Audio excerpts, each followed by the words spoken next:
ซ้ำเฮามีชีวิตอยู่ซ้ำเฮาเห็นซ้ำเฮาได้ยินได้ฟังเฮาเลือกกระทำกรรมใดหลังจากที่เฮากระทำกรรมไปแล้วกรรมนั้นได้สิเป็นผู้ให้ผลกับเฮาในสิ่งที่ตัวเองทำเองนะจังว่าทุกคนจะประมาทในการภาวนาบ่มีบุญหยังสิใหญ่สิสูงสุดเท่ากับการภาวนาดอกนาคำว่าบุญนี่คือความสงบเย็นเด้บ่แม่นพิธีบ่แม่นไปเฮ็ดกฐินผ้าป่าบ่แม่นไปสร้างโบสถ์สร้างศาลาหม้องใดเด้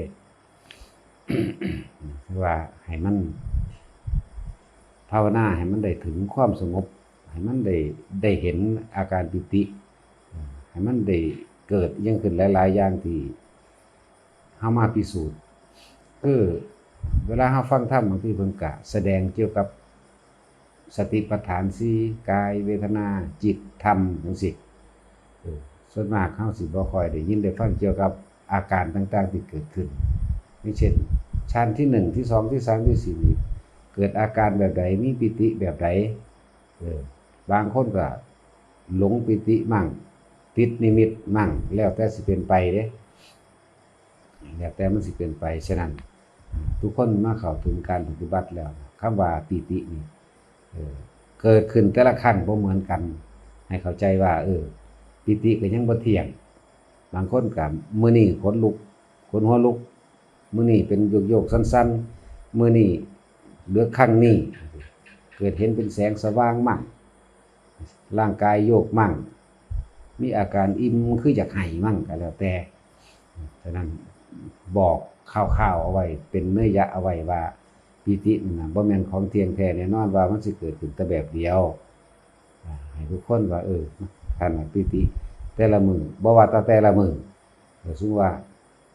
นั่งอยู่แต่ละชั่วโมงแต่ละเวลาก็ยังเกิดบ่คือกันแต่ก็บอกเบื้องต้นเอาไว้ว่าโอ้มันเป็นอาการนี้ทุกคนไปจำเอาไว้มันจังบ่ตื่นบางทีบ่อาจสามารถผ่านปิติไปได้ก็มีเพราะว่ามันตื่นอาการสั่นตื่นอาการขนลุกตื่นอาการมีแสงสว่างทั้งว่าทุกคนพยายามเฮ็ดไปเจ้าของล่ะสิเองสิรู้ในเจ้าของเองในขณะที่เฮายังมีชีวิตอยู่เฮาเป็นผู้มีสิทธิ์ในการเลือกที่จะกระทำหลังจากกระทำไปแล้วกรรมนั้นจังสิให้ผลที่หลังเด้บัดนี้กรรมนั้นสิกระทำเฮาที่หลังคำว่าเกิดมาใส่กรรมนั้นให้ฮู้จักซะว่าไปเฮ็ดไว้ยามใดกรรมจังสิไปเกิดมาใส่มันคือบ่เอาปัจจุบันณขณะนี้โลดเกิดมาทำความดีสร้างบารมี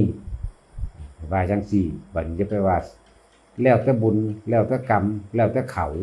แล้วแต่สิเป็นจังได๋แล้วตายแล้วจังซี่ก็มีเด้ทั้งที่เขาวัดนั่นแหละทั้งที่เข้าใจว่าเจ้าของมาทำบุญไปทานซื่อบางคนบ่แม่นว่าเข้าใจแต่ว่าทานนั่นก็คือบุญทานคือการให้แต่ว่าสิเกิดบุญหรือบ่เกิดบุญต่างหากเด้บุญอันเกิดจากการให้ทานคือมันให้แล้วรู้สึกว่าสบายใจปลื้มใจสงบเย็นนี่จังสิเป็นบุญอันทานแต่จังไดมันก็บ่สูญหายไปไหนดอกเป็นของเฮาคือเก่าล่ะตราบใดที่บ่ทันได้ถึงพระนิพพานฉะนั้นในการทานก็ตามถ้าจะอธิษฐานขอให้ผลทานนี้จงเป็นปัจจัยข้าพเจ้าถึงซึ่งพระนิพพานในปัจจุบันชาตินี้เถิดโลดสวดมนต์คือกันภาวนาคือกันเฮ็ดอิหยังก็สร้างที่เกี่ยวกับบุญให้เป็นปัจจัยไปนิพพานอย่างเดียวเถิดบ่ต้องไปอย่างอื่นหรอกมันได้คือเก่านั่นล่ะอันมันเอิ้นว่าผลตกค้างมันสิไปไสอย่างที่เฮาทานไปเฮาไปซอยงานวัดปัดกวาดศาลาหยังก็แล้วแต่ไปเฮ็ดกุฏิเฮ็ดวิหารกุดส้วมไปจังซี่ในการที่ท่านกำลังแรงกายของเจ้าของเองได้หลายกว่าท่านเงินเด้อนะวันธรรมดาเด้อเอิ้นว่าอุปปารมีทานพุ่นเด้ท่านกำลังแรงกายผู้ใดว่ามันน้อยทุกคนว่าแม่นหยังก็สร้างบัดในการทำบุญทั้งเบิดให้เป็นปัจจัยพระนิพพานอย่างเดียวบ่ต้องไปขอนั่นขอนี่หรอกแต่ของบ่เฮ็ดเอามันบ่ได้ดอกอิหยังก็สร้างบ่ได้จักอย่างที่ไปนั่งขอนำสิ่งศักดิ์สิทธิ์เนี่ยมันบ่มีดอกสิ่งศักดิ์สิทธิ์นั่นที่จริงนั่นน่ะค คนไปตั้งชื่อมันขึ้นมาซื่อๆผู้ใดเฮ็ดอิหยังสำเร็จเขาเจ้าเลยเอิ้นว่าผู้นั้นว่าเป็นสิ่งศักดิ์สิทธิ์เขาก็เฮ็ดเอาของเขาเด้อล่ะศักดิ์สิทธิ์แปลว่าสำเร็จเด้อผู้ใดเฮ็ดอิหยังสำเร็จแล้วก็ผู้นั้นล่ะศักดิ์สิทธิ์คือพระพุทธเจ้าเพิ่นบำเพ็ญเพียรมาเพิ่นสำเร็จเป็นพระพุทธเจ้าเฮาก็เลยเอิ้นว่าเพิ่นเป็นสิ่งศักดิ์สิทธิ์หลายคนก็ขอจากพระพุทธเจ้าหลายแล้วตัวในทรัพย์สมบัติในการถูกหวยในความรวยในยศถาบรรดาศักดิ์และตำแหน่งก็บ่เห็นว่านั่นเด้เจ้าของก็คือไปสอบเอาอยู่คือไปเรียนเอาอยู่นั่นแหละเข้าใจความหมายของเพิ่นผิดเด้อความหมายที่พระพุทธเจ้าสอนนั่นเพิ่นเฮ็ดให้เพิ่นสอนให้เฮาละอกุศลบำเพ็ญกุศลแล้วมองเห็นความจริงคืออริยสัจสี่ทุกข์สมุทัยนิโรธแล้วก็เดินไปตามทางนี้คือมรรคคือองค์8นั่นเองจนถึงที่สุดเข้าไปรู้ไปเห็นทุกข์ทั้งกายเป็นไรทุกข์ทั้งใจเป็นใดหนทางดับทุกข์เป็นจังไดจนทุกข์ดับไปเป็นแบบใดในขณะที่มีชีวิตอยู่เฮาเป็นผู้เลือกกระทำกรรมได้ทั้งดีและเลวนั่นแหละหลังจากทำไปแล้วกรรมได้สิเป็นผู้เลือกกระทำเฮาฉะนั้นคือว่าเฮ็ดดีแต่ดอดนี้โลดบ่ต้องไปอันว่าบ่มีบุญบารมีพ่อบ่มีวาสนาคือเขาจังซี่ก็ฮู้ว่ามันบ่มีแหละคือบ่เฮ็ดเอาเดี๋ยวนี้เขาโลดเนาะเฮ็ดเอาง่ายๆนี่แหละพุทโธไปเรื่อยๆมันจั่งสิเห็นพุทธะเองดอกพุทโธเป็นพระนามของพระพุทธเจ้าทุกพระองค์พุทธะแปลว่ารู้บัดมันสิรู้ในจิตในใจของเจ้าของเองดอกไปเรื่อยจังว่าสิเดินทางมาถึงความสะเทือนใจในการเห็นทุกข์ของเจ้าของที่ไปกระทบกระทั่งกับบุคคลผู้นั้นผู้นี้แต่เก่าก่อนคนเฮานั่นน่ะอกหักผิดหวังมาโทษผู้อื่นเบิดบ่เคยโทษเจ้าของแต่เจ้าของดีเกิดมาหยังเนาะป่า ถ้าว่าเจ้าของดีเกิดมาหยังนั่นแหละให้ไปพิจารณาเบิ่ง น้อมเข้ามาเห็นโทษแห่งตัณหาคือความอยากของจิตของเองอุปทานคือความยึดแล้วก็ปรุงแต่งหลายอย่างกว่าสิมารู้สิ่งเหล่านี้ได้แม่นรู้เข้าไปแล้วก็จักสิปล่อยวางได้หรือบ่ได้บางคนรู้ก็รู้แค่ทางแต่ว่าปล่อยวางบ่ได้เนาะเหมือนกับว่ารู้ไปหมดแต่กูอดไม่ได้นั่นแหละ รู้อยู่กูหังอดบ่ได้ศูนย์ว่าเด้นั่นแหละเหตุผลมัน ศูนย์ไว้นั่นแหละไปฟังธรรมอยู่กรุงศูนย์ก็ซั่นแหละถ้าปฏิบัติธรรมแล้วก็เห็นจักเมตตาและอภัยเด้ถ้าว่ามาปฏิบัติธรรมจะไปคือพวกว่าฟังธรรมแล้วพวกนี้ไปกินเหล้าเลยบ่เข้ามาวัดอีกจักเทื่อซ้ำไปหาตลาดเหล้า เพราะว่าหยังมันบ่มีเมตตาแล้วก็บ่มีอภัย สั่นแหละแล้วเราเป็นคติไว้ผัวกับเมียมาปฏิบัติธรรมมาฟังธรรมมานั่งสมาธิคือพวกเฮาเป็นเดียวนี้แหละเพิ่นเขียนไว้ป้ายคือเฮาเขียนนั่นแหละกรุณาปิดโทรศัพท์ด้วย ผัวมันลืมบัดนี้ยากน้ำรถผู้ปะใส่ก็เอาไปวางไว้ทั้งข้างพระก็เทศไปโทรศัพท์ก็ดังขึ้นปิ้งกลางขึ้นมากับผู้นั้นก็แม่นตาผู้นี้ก็แม่นตาเบิ่งเด้อนี่ทั้งหนีหน้าหนีตายิงแขวใส่เขาผู้เวียกก็ใส่ก่อนตาแตกบ่มื่นบ่ป้ายเพิ่นเขียนไว้นั่นน่ะปิดโทรศัพท์ด้วยเห็นบ่ผู้สอนก็มานำเข้าไปอีกเสียสมาธิเบิดจังซั่นจังซี่แล้วแต่สิว่าเล่งใส่แล้วเราก็อดบ่ได้เราก็หนีติถ้าแล้วเราก็สิมาหับเด้อก็ไปหากินเหล้าในร้านเหล้าลุกขึ้นไปส้นโต๊ะเหล้าเขาไปคว่ำใส่เจ้าของเองนั่นแหละว่าเขาสิลุกตีลูกขาก็บ่แม่นเขาก็จับส้มขึ้นมาเป็นจังได๋พี่เป็นหยังอยู่บ่พวกเด็กเสิร์ฟก็หาผ้ามาเช็ดโต๊ะเช็ดปากเช็ดหน้าเช็ดตาเอาผ้าเย็นมาถูน้ำหูน้ำหัวน้ำหน้าน้ำตาให้ แล้วก็คิดแล้วคนอยู่ในร้านเราก็กลับไปก็เป็นคนที่มีเมตตามีน้ำใจมีอภัยให้ซึ่งกันและกันว่าคนอยู่ในวัดนั่นถ้าว่าเจ้าของไปปฏิบัติธรรมไปภาวนาคือเป็นแนวนี้นอนคิดอยู่ว่าเขาสิมาอีกแล้ว เขาบ่มาอีกเด้เรื่องสั้นแหละแต่ปฏิบัติธรรมแล้วจะเข้าว่าเมตตาและให้อภัยซึ่งกันและกันบ่มีผู้ใดสมบูรณ์แบบความลืมก็เป็นธรรมดาแต่เฮายังลืมว่าไปอยู่ดีๆท่อนที่3ยังลืมไงค ขนาดนั้นแหละลืม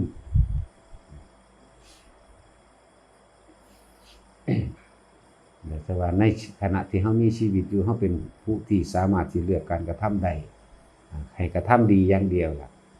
จะไปโทษว่าบ่มีบุญจะไปโทษว่าบ่มีบารมีบ่มีวาสนาคือเขาวัดบ่หลมมันเป็นหยังสิบ่หลมแต่สิซากมาโลด ก็ซากมาโลดมันก็มาได้ถึงตัวก่อนที่สิมาน่ะมันก็อุ้ยเห็นหยังก็อยากเฮ็ดเบิดหกไปเบิด รู้สึกว่าคอรอดแกแลนี่เนาะเฮ้ยนี่ก็โอ้ยมันเป็นคือของหนัก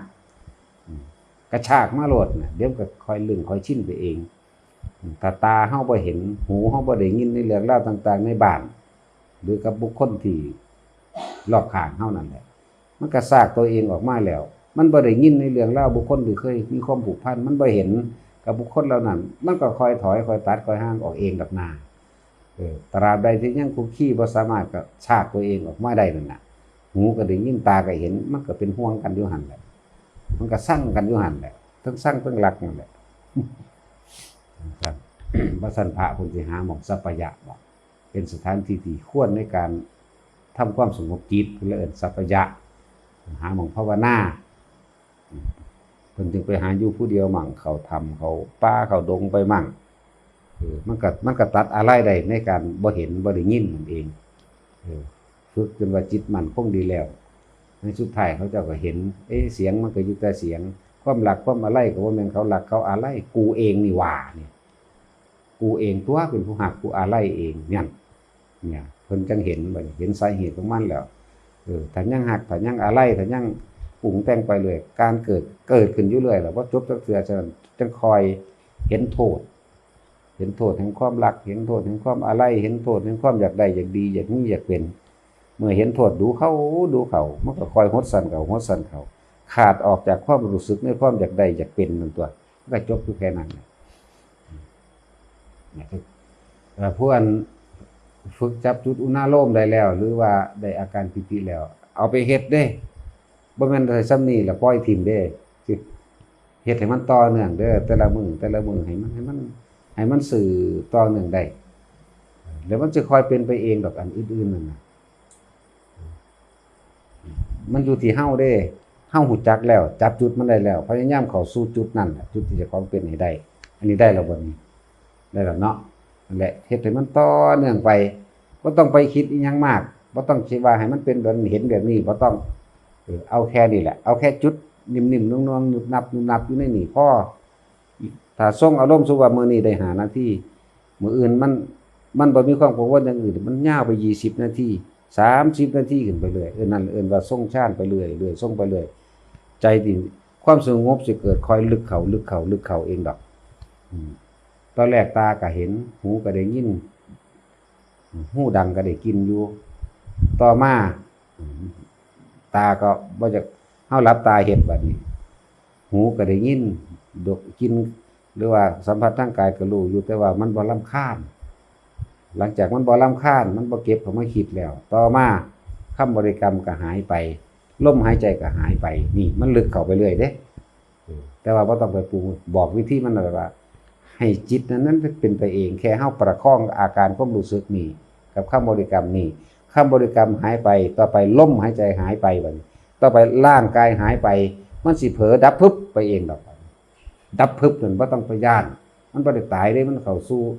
สมาธิอันเรียกว่าความสงบอันสูงสุดอัปปนาสมาธินั่นเองมันสิลอยไปดอกตั้งใจไปมันบ่มีพังไปก็แล้วกันดอกไปกุมคิดอยู่หั่นคิดว่ามึงคือบ่สงบมึงคือบ่สงบนั่นบ่มันสิลอยไปเองทำให้มากทำให้บ่อยเดี๋ยวก็ชินแล้วก็เกิดเป็นดังอย่างขึ้นรู้ทางมึงแล้วโอ้กูแค่ประคองจิตประคองความคิดในคำบริกรรมประคองลมหายใจไว้กับความคิดให้มันเข้าออกพร้อมกันไปเรื่อยมันจะค่อยขาดออกทีละอันถึงความดับสูงสุดบางที่ไปเกิดเห็นนิมิตนั้นนี่ก็แค่เบิ่งมันซื่อแค่รู้ไปของมันเรื่อยๆนั่นแหละว่านิมิตก็เกิดขึ้นแต่ละเที่ยวบ่คือกันยืนเดินนั่งนอนทำได้เบิดเด้อนั่งท่าใดก็ได้นั่งเก้าอี้ก็ได้โซฟาก็ได้ทั้งนั้นตัวสำคัญคือเฮาประคองความคิดของเฮาให้อยู่ในคำเดียวคำว่าพุทโธนั่นเองเข้าใจว่าล่ะบ่ต้องเอาคำอื่นเอาแต่พุทโธนั่นแหละ มันสิสับสนโอ้ยคำนี้ดีกว่าเว้ยคำนี้ดีกว่าเว้ยเนาะดีเท่ากันดีเท่ากันบ่มีคำใดดีกว่ากันดีเสมอกันเพราะมันแค่เฮ็ดให้เฮาถึงความสงบซื่อๆอันนี้ส่วนปัญญาฟังธรรมไปเรื่อยๆเดี๋ยวมันก็เอาเข้ามาเทียบเองดอกมันกังสิค่อยเห็นความจริงดอกกระทบกระทั่งกันแนวนั้นแนวนี้เจ้าของสิปล่อยวางแนวใดเจ้าของก็สิรู้ให้เจ้าของเองตามความหนักเบาเล็กน้อยแล้วแต่เนาะป่ามึงเศร้ากัดเขาแล้วบ่เมื่อท่านเลยกระทบซื่อๆดอกเฮ้ยเขียวใหญ่ เศร้าแล้วแต่ปวดใส่เขาอยู่สั้นแล้วจังหวะ อยากรู้จักว่าเจ้าของปล่อยได้มากหรือบ่ได้มากบ่ได้ขึ้นอยู่กับการคิดอย่างเดียวเด้การคิดเป็นเหตุแห่งการปล่อยก็จริงอยู่แต่ว่าการกระทบกระทั่งตีกระทบกระทั่งกันนี่ติมันสิอดอยู่หรือบ่อยู่เนาะต้องสัมผัสจริงเด้ของพวกนี้ตอนแรกบ่ทันได้เกิดการกระทบกระทั่งบ่ทันได้เกิดการด่ากันบ่ทันเป็นหยังเด้เฉยๆสบายอยู่แต่ว่าบาดกระทบกระทั่งเกิดการด่ากันขึ้นมาทั้งเป็นได้บัดสิเห็นโทษมันบ่หั่นเนี่ยแต่เห็นโทษมันก็เศร้าหั่นตัวถึงมันสิศูนย์อยู่ในใจฮึบๆอยู่นี่อย่างนี้แล้วมันก็ค่อยเบาบางออกเองทั้งอย่างหนีทั้งภาวนาพุทโธไปเลยมันก็ค่อยหายดอกตามันบ่เห็นหูมันบ่ได้ยินปรุงแต่งไปมันก็ปรุงแต่งบ่ฮอดไกลปานใดดอกเพราะว่าเฮาเอาพุทโธมาแต่งใส่ก่อนเอาพุทโธมาประดับความคิดเฮามันเลยบ่มีเวลาคิดอย่างอื่นก็เศร้าหั่นตัวเฮ็ดดูๆเขามันก็ค่อยรู้ทางของมันเองนั่นน่ะเวลานอนคือกันทุกคนน่ะมันนอนง่ายมันก็จับลมหายใจกับความบริกรรมได้อาการปิติเกิดได้คอยทุกคนนอนในฌานเด้อเนี่ยนอนแบบพระพุทธเจ้าเอิ้นว่าตถาคตสายยานอนในฌานนั่นแหละมันในลมหายใจจับอานาปานสตินี่มันหลักการสุดจับลมหายใจพร้อมกับคำบริกรรมผู้จับตะลมได้ก็จับไปผู้บ่ทันได้จับลมได้ต้องอาศัยความคิดอันนึงให้มันอยู่ก็คือ